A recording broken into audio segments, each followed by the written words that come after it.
5월 6일 새벽 예배 묵상 함께 나누도록 하겠습니다. 오늘 함께 나눌 말씀은 사도행전 3장 1절에서 26절까지의 말씀, 우리 3장 전체를 함께 나눠보도록 하겠습니다. 오늘 본문은 크게 두 부분으로 나누어서 볼 수 있는데요. 하나는 1절에서 10절까지, 그리고 11절에서 26절까지 구분할 수가 있습니다. 그런데 이 두 부분이 서로 다른 내용을 다루고 있는 것은 아니라 1절부터 10절은 11절부터 26절을 말하기 위한 어떻게 보면 전초적인 사건이라고 볼 수가 있습니다. 1절하고 10절은 성전 미문에서 날마다 구걸하고 있는 걷지 못하는 자를 성전에 기도하러 올라가는 베드로와 요한이 그를 바라보면서 그를 불쌍히 여기고 구걸하는 이에게 베드로가 이렇게 선포하죠. 은과 금은 내게 없거니와 내게 있는 것을 내게 주노니 나사렛 예수 그리스도의 이름으로 일어나 걸으라 라고 선포합니다. 베드로는 선포를 마친 후에 성전 미문에서 구걸하던 자의 손을 잡고 그를 일으키게 됩니다. 일으키자 그의 발과 발목에 힘이 들어가서 그는 기뻐하면서 뛰기도 하고 걷기도 하였다고 성경은 기록하고 있죠. 이 사건을 본 많은 사람들이 심히 놀라게 여기며 놀랐다고 성경은 기록하고 있습니다. 놀라운 기적을 체험한 사람은 기도하러 가는 그 베드로와 요한에게 감사를 전하고 싶어서 그들을 붙잡습니다. 그리고 순식간에 놀라운 이야기들을 들은 사람들이 베드로와 요한 주변에 모이기 시작하죠. 이때부터 베드로는 자신의 주변에 몰려든 사람들에게 이 기적에 대해서 이제 말하기 시작합니다. 어떻게 이 일이 가능하게 된 건지에 대해서 이야기하는 것이죠. 먼저 베드로는 이 일이 자신의 능력으로 행한 것이 아니다라고 말합니다. 그러면서 이스라엘 사람들이 이 일을 왜 기히 여기냐라고 이렇게 말하면서 이런 일은 특별한 일이 아니라고 언제든지 일어날 수 있는 일이라고 말합니다. 그런데 이스라엘 백성들에게 있어서는 기이한 일이라고 보는 것이 맞습니다. 왜냐하면 불신앙의 시대에는 믿음의 시대에 일어나는 평범한 일들이 기이한 일이 되기 때문에 그렇습니다. 즉 이겁니다.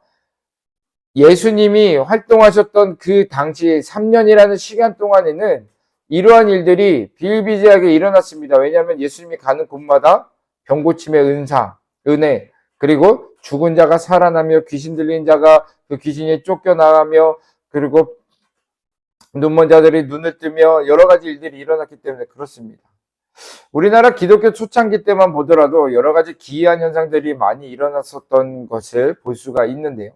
병고침을 받았다고 하는 사람들, 귀신이 쫓겨나가며 또 예언의 은사, 통변의 은사, 기적 같은 여러 가지 신유의 은사들, 그 성령의 사역들이 나타난 것들을 우리가 기억하고 있습니다. 그런데 점점 불신앙의 시대로 접어들면서 평범했고 일상적이었던 그런 일들이 이제는 일어나지 않는 것을 보게 됩니다.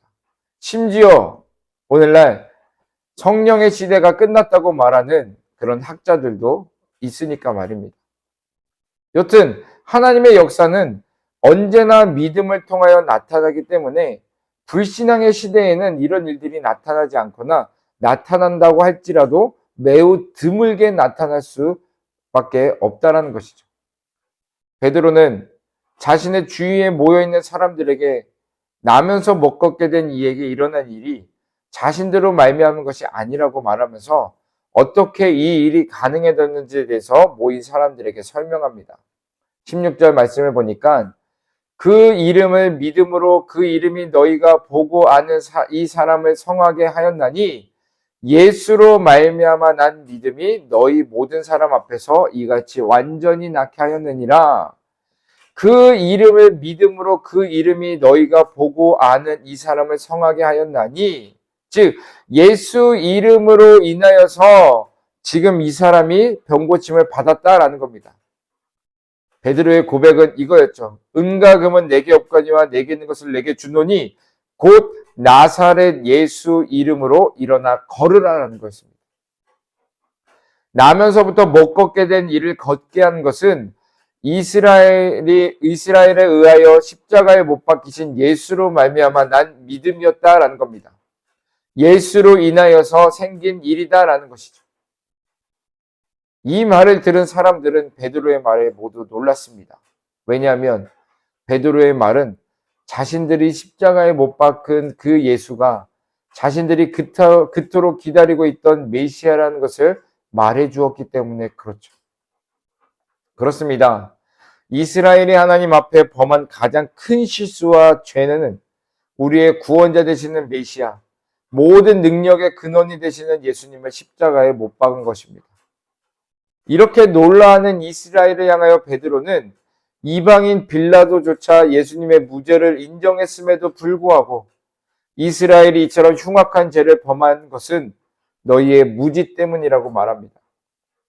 실제로 이스라엘은 무지로 인하여 예수 그리스도를 십자가에 못 박는 어리석음을 범했지만 하나님은 오히려 이스라엘의 어리석음을 통하여 구속사역을 완성시키셨습니다. 그러므로 이스라엘이 무지로 인하여 구주를 십자가에 못 박았을지라도 그들 앞에는 여전히 구원의 문이 열려 있다는 것입니다. 그 길은 바로 회개입니다.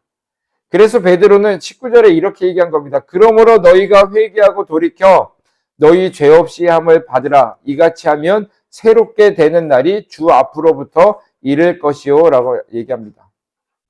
그렇습니다.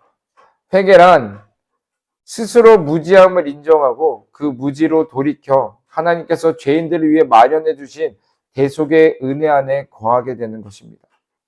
그리고 이 은혜는 예수 그리스도의 죽음을 통하여 얻게 하셨고 이스라엘뿐만 아니라 세계 모든 사람을 위해 준비하셨다는 것입니다.